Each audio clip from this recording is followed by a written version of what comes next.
Going on? 2026 is here. For those of you who do not know me, my name is Chris Dunlap. I go by Stick Talk Dunny across all of my social media platforms, and I represent an organization called New Wall Street. And we're just here to educate individuals on the financial markets and how to trade and identify high probability setups. Just real raw technical analysis, nothing fancy, right? Just a guy who loves to trade. I wouldn't consider myself anything other than that. Just a guy who loves to trade and has done well in it. And so just here kind of showing and sharing what I look at in the market, and hopefully it'll help someone else out there in YouTube world. Really challenging myself to be consistent and see if I can really do this every single week, and no matter what happens, stick with it and try to get to my 52 videos this year. Maybe more if I do things more often. But here we go. All right, a couple things that I'm looking at. For me, I always start with SPY or SPX when I start looking at what I'm going to trade, just because SPY, SPX, then of course like the QQQs and things like that actually kind of move the market, right? As they go, so the market goes, since one is the composite of the top 500 companies in the market, and the other is a makeup of a lot of the tech companies. So once we start seeing, rotations in a tech, the Qs move, and then as a result, we'll see the broader market, which is the SPY move and things like that, and the inverse when we see rotation out of tech. So I also like to start with these. I'm usually an intraday trader. I do have sometimes where I go longer swing trades and things like that, but usually an intraday trader because I like to make my money the day of, right? Not necessarily holding and waiting for too long. So let's look at this. Of course, you probably hear this often. Most traders like to start with the top-down trading approach, and I think that's what you should do, right? Is start top-down so you can get an understanding of the broader market and how we're actually moving in and what type of trend we're in. And as you can see here, we're still in an uptrend, even though we've seen a lot of chop here in the market.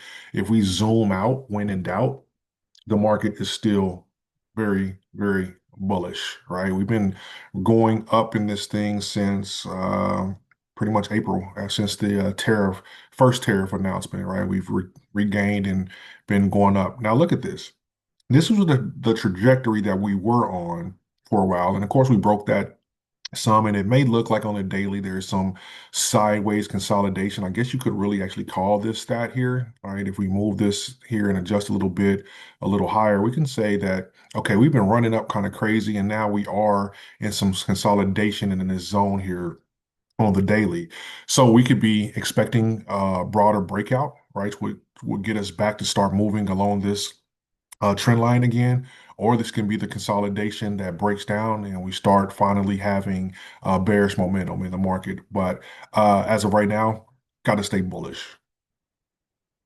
And if we come up under here, still very, very bullish as long as we are respecting this bottom line here. Even if we extend this out some a little further, right? This is still the channel that we're in, and we're bullish as long as we're respecting this here.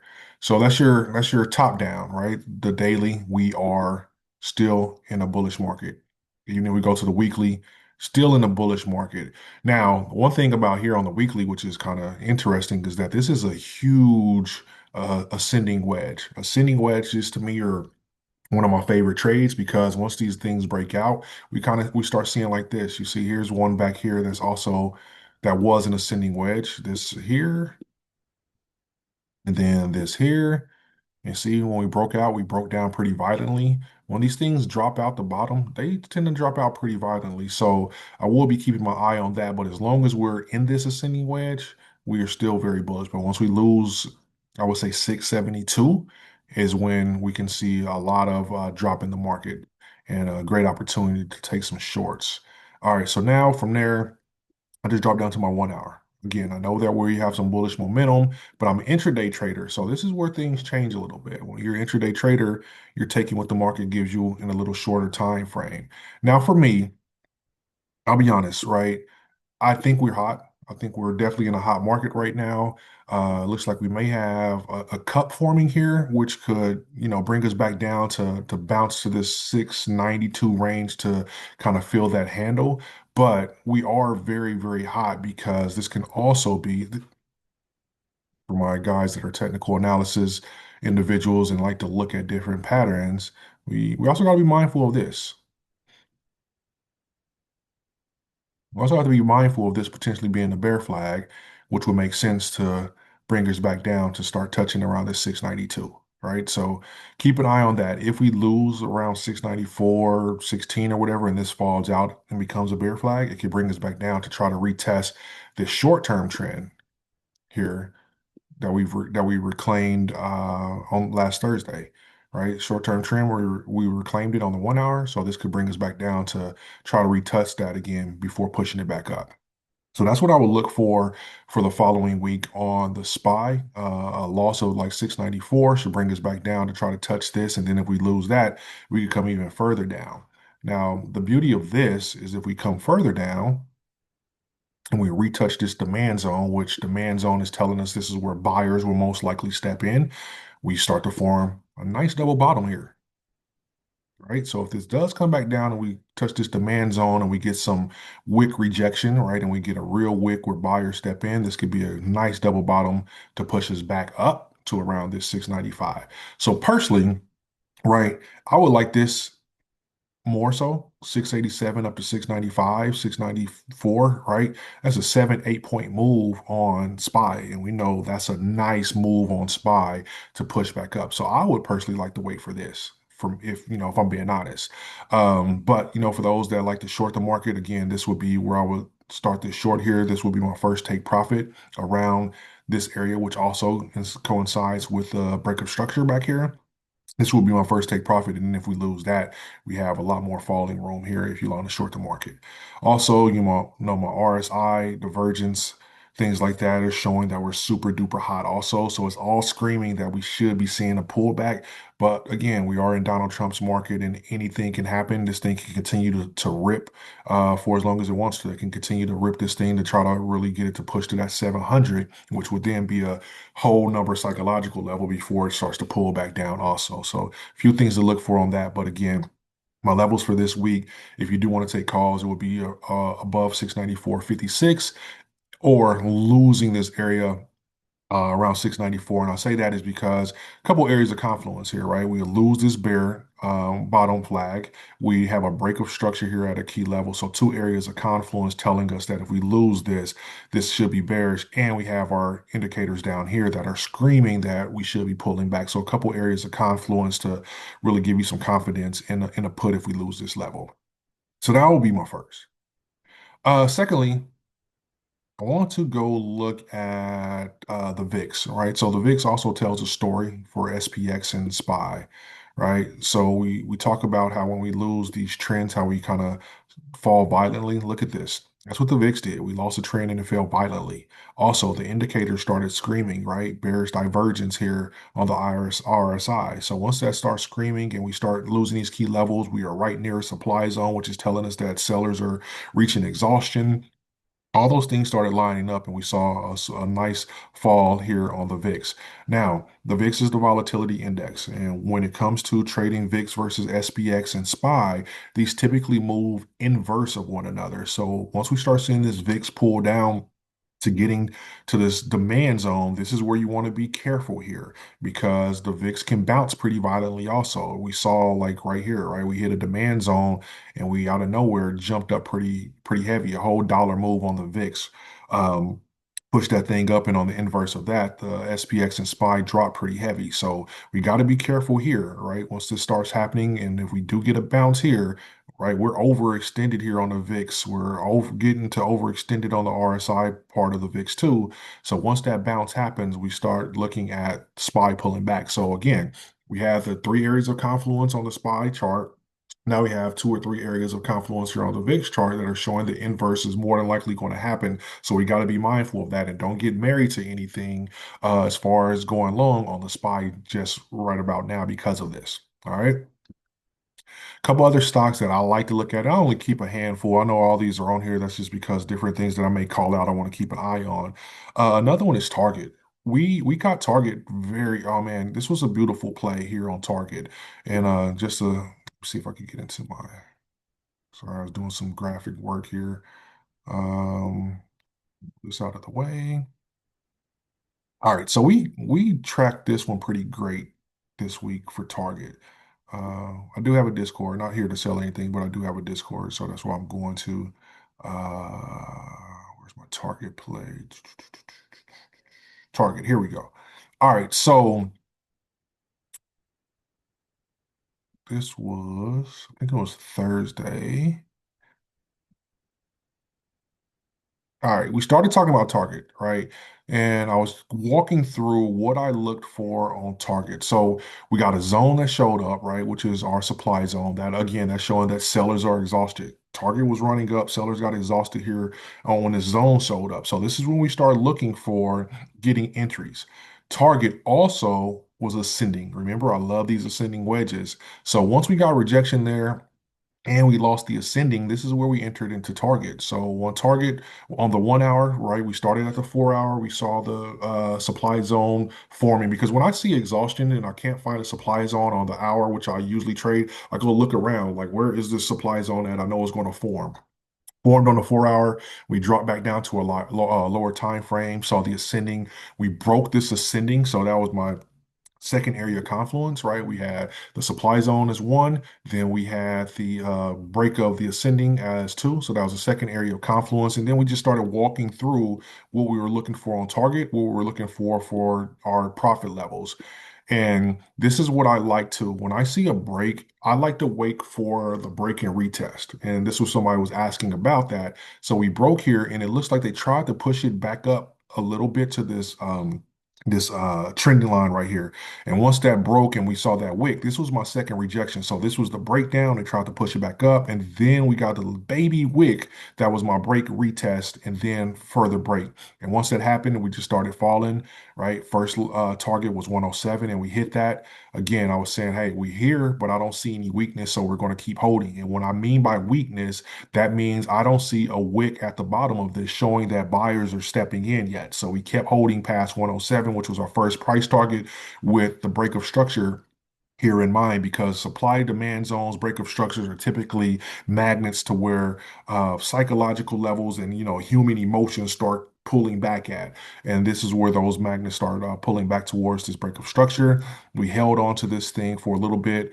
As you can see here, got about 24% on target on the day. So that was a good example of what I look for. Now let's go to Hood. As you can see here, I did take a loss on Hood. It was smaller though, because my psychology when it comes to trading or philosophy is that my first trade is always just going to be like my layup trade. That's the trade that I take to make sure I'm seeing the market right, getting the sleep out of my eyes, coffee's kicking in, and I'm making sure that I'm doing things right. Hood was my first trade that day and it didn't go in my favor, but stop losses were intact. I didn't go heavy because I never go heavy on my first play, but this is what I saw on HUD. So let's go here and get my lines back where I was. It was around here. And this is what I saw on Hood. I saw this falling wedge. So we have our ascending wedges, then we have like our falling wedges. Falling wedges are just as strong as ascending wedges.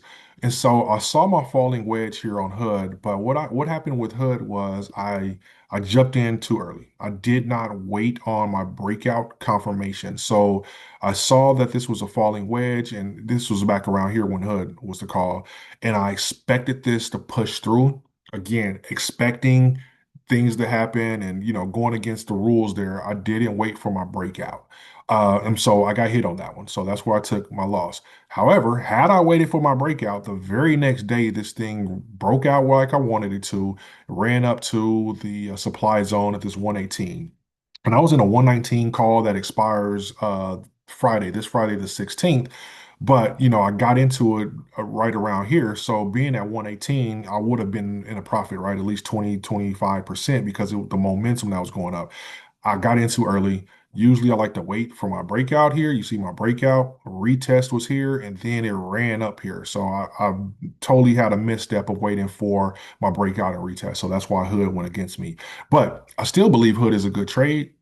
So I re-entered into a longer Hood call because we've broken out, we've retested, and if we look here, we're forming a nice little double bottom that should at least push us back up to this supply zone here in the next week or so. So we'll keep an eye on that, and probably on my next week video, we'll check to see if Hood actually ran back up to this 118 or not.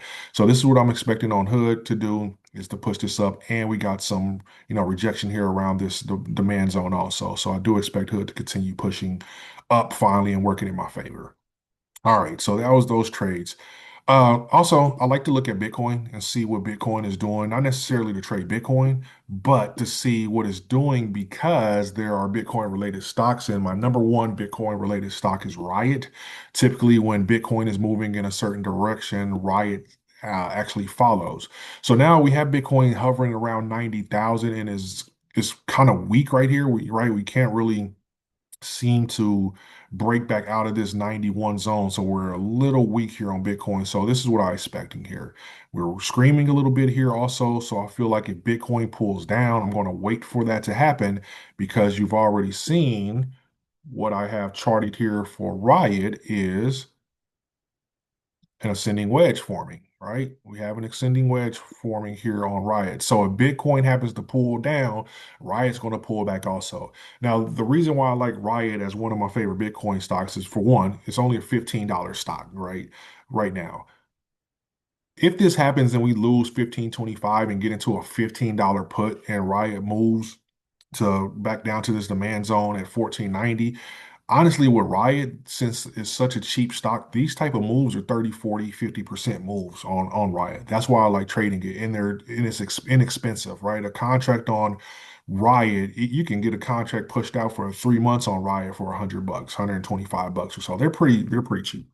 Let me make sure I'm being honest here. I don't want to lie, but they're usually cheap. But let me look on here and see what a Riot contract looks like right now. So we go Riot contract and we say we want to do a February put at $15. Yeah, look at that. See if you guys can see that.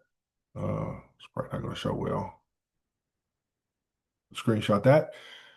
So February 13th, $15 put on Riot is there's a spread on it right now. 100, I mean $1.07 to $1.35, right? That's the spread on it right now. And I'll probably put my bid right in the middle at about 115 to 120 to get filled on that. So super duper cheap. That's why I like Riot contracts. And again, we got to a 13th. If Bitcoin loses 90,000 and this thing pulls back down and loses these two demand zones and gets back down to 13, 14, you're talking about a 70, 80% return on that one contract. That's why I like Riot when it comes to Bitcoin. And like the VIX is a leading indicator for SPX and SPY, Bitcoin is typically a leading indicator for stocks like Riot, Mara, Bitfarm, things like that, those mining companies that are associated with Bitcoin. Nvidia is always a darling that people like to trade also. So I do enjoy trading Nvidia. Let's see where we are. Let's look and see what we have here.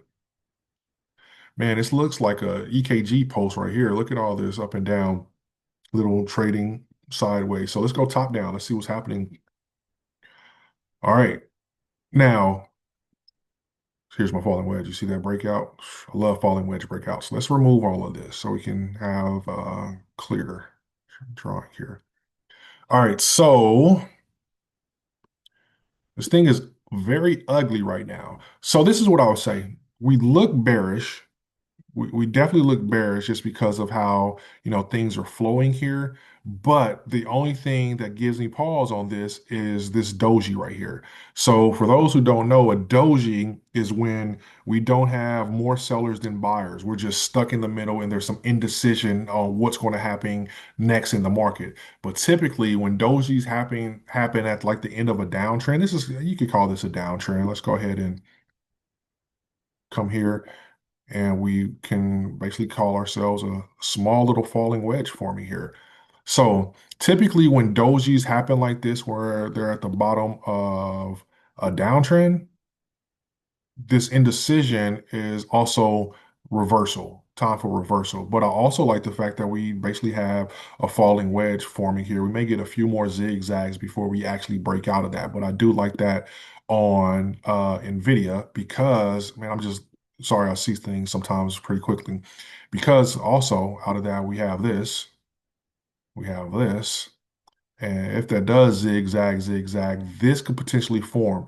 Now, I'm not saying this is guaranteed to form, but this is where my mind goes first is like, okay, this looks like it could be gearing up for some bullish reversal because we have a right shoulder here, we have a head here, we have left shoulder, a head here, and then a potential right shoulder that could form here to have an inverse head and shoulders that can then run this thing back up to here to form out the shoulder drop, right? So that's one area of confluence that I'm seeing here. Number two is that we are in a falling wedge. So if this does happen to break out, those are two bullish things that could be forming an inverse head and shoulders, plus this falling wedge that can be pushing us back up here on NVIDIA. So let's drop down back to, let's see what the 4 hour looks like. Yep, definitely a falling wedge forming here on the 4 hour. And let's look to the 1 hour now that we have some things charted up. Also kind of stuck within this falling wedge on the 1 hour. So here's why I say it could be some more zig and zag is because this is kind of close to a supply zone. So we will more than likely zig back down to this 182 potentially, and then bounce and get our breakout. But again, we want to remember we want to wait for a breakout and then a retest. Now, the beautiful setup here is that this breakout retest will be around the area of confluence, right? We have a supply zone as one. We have our falling wedge diagonal, resistance here is two. And then if you can see these little green and red dots back here, this is the VWAP, the weighted VWAP. So then we have our weighted volume uh indicator here also. So that could be three areas of confluence to really give us confidence that this thing will break, retest, and then start pushing up. So I do like that about NVIDIA that's forming. And yeah, I think that's all I want to kind of cover today is just kind of talk through what I typically look for when it comes to technical analysis and kind of walk back through, my week of last week, the two plays that I did call out for the group. We yeah, target went well, spy went well. We got into a 686 spy, and then the hood didn't go in our favor. And I believe we missed Apple also. Yeah, I think Apple was another one to where same thing, falling wedge happened after, we had a falling wedge here. So if I delete this,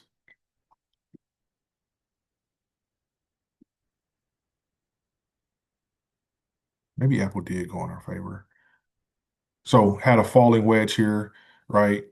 Think we got in a little early before it broke out. Then look at it, we got our breakout, our test, and then our second push up here on this thing. So I do expect Apple to continue pushing up. I still, still comfortable with Apple as a play here. So I do think we'll still get some momentum push to Apple, maybe back to around the it's 263. I'm not sure about much further than that, but I do like the falling wedge. This would have been right. You see the breakout here, consolidation, the retest. This would have been the entry. This should have been the entry because it's our falling wedge resistance near a demand zone, and it's the breakout and retest. Three areas of confirmation that would have said, yeah, we could go ahead and jump into, especially at 256, get into 260 call. This would have been in the money here at the 260, 74 range. So that was another one. All right, so it's week one, technical analysis, introduction of who I am, and hopefully you guys will stick around. I plan to do this every single week. Peace.